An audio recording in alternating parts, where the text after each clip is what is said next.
कधी कधी काय होतं, आपल्या खूप इच्छा असतात, पण त्या प्रत्येक इच्छा आपल्या पूर्ण होतातच असं नाही. म्हणजे कोणाला वाटतं आपण घर घ्यावं, आपलं स्वतःचं घर व्हावं, कोणाला वाटतं मला मूल व्हावं, कोणाला वाटतं आपली गाडी असावी, तर कोणाला आणि काही असं. म्हणजे प्रत्येकाच्या खूप आपल्याला नोकरी मिळावी, चांगली नोकरी मिळावी, नोकरीत बढती मिळावी.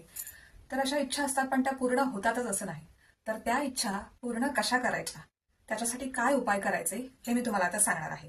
तर ज्योतिषशास्त्रानुसार आपल्या इच्छा पूर्ण होण्यासाठी ग्रहांची अनुकूलता आणि ऊर्जेचे संतुलन असणं फार आवश्यक मानलं जातं.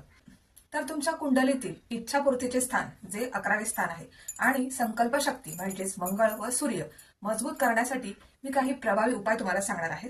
तर चला बघूया काय आहे ते. पहिला म्हणजे कुलदैवताची उपासना. ज्योतिषात कुलदैवताला फार मोठे स्थान दिले आहे. कोणतीही इच्छा पूर्ण होण्यासाठी अडथळे येत असतील तर आपल्या कुलदेवी किंवा कुलदैवताचा अभिषेक, जप किंवा दर्शन घेणे अत्यंत फलदायी ठरते. दुसरं म्हणजे ग्रहांचे उपाय. हे तुमच्या इच्छेनुसार आहेत. म्हणजे तुमची इच्छा ज्या विषयाशी संबंधित आहे त्या ग्रहाचा उपाय करायचा असतो. म्हणजे समजा तुम्हाला धन आणि समृद्धीसाठी जर इच्छा आहे तर शुक्रवारी महालक्ष्मीची उपासना करावी. कनकधरा स्तोत्र किंवा श्रीसुक्ताचे पठण करा. तुम्हाला जर नोकरी आणि करिअरसाठी हवं असेल तर दररोज सकाळी सूर्याला अर्घ्य द्या, पाणी अर्पण करा आणि आदित्य हृदय स्तोत्र वाचा. तुमच्या आयुष्यातील अडथळे दूर करण्यासाठी दर मंगळवारी किंवा शनिवारी हनुमान चालिसा वाचा. आता मनोकामना पूर्तीसाठी मी तुम्हाला काही तोडगे सांगणार आहे. तर तुमच्या काही मनोकामना असतील तर तुम्ही काय करायचं, पिंपळाच्या झाडाची पूजा करायची. म्हणजे शनिवारी संध्याकाळी पिंपळाच्या झाडाखाली मोहरीच्या तेलाचा दिवा लावायचा. यामुळे पितृदोष कमी होऊन कामातील अडथळे दूर होतात.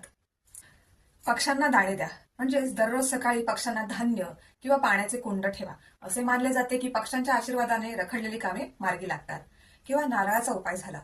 एका नारळावर स्वस्तिक काढायचंय आणि त्यावर आपली इच्छा मनात बोलून तो नारळ वाहत्या पाण्यात सोडा किंवा मंदिरात अर्पण करा. म्हणजे तुमचा संकल्प पूर्ण करण्यासाठी तुम्ही कुठलाही एक मंत्र 108 वेळा म्हणू शकता. जसं की ओम गंग गणपते नमः, सर्व कार्यामधील अडथळे दूर करण्यासाठी, किंवा ओम नमः शिवाय, हे मानसिक शांतीसाठी आणि इच्छापूर्तीसाठी असतं. दान धर्म.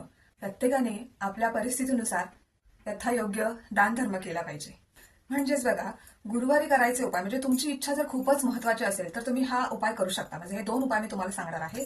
पहिलं म्हणजे जर तुमची इच्छा आर्थिक किंवा प्रगतीशी संबंधित असेल तर एखाद्या गुरुवारी पिवळ्या रंगाचे कापड, चण्याची डाळ किंवा केळी दान करा, ज्याचा रंग पिवळा आहे.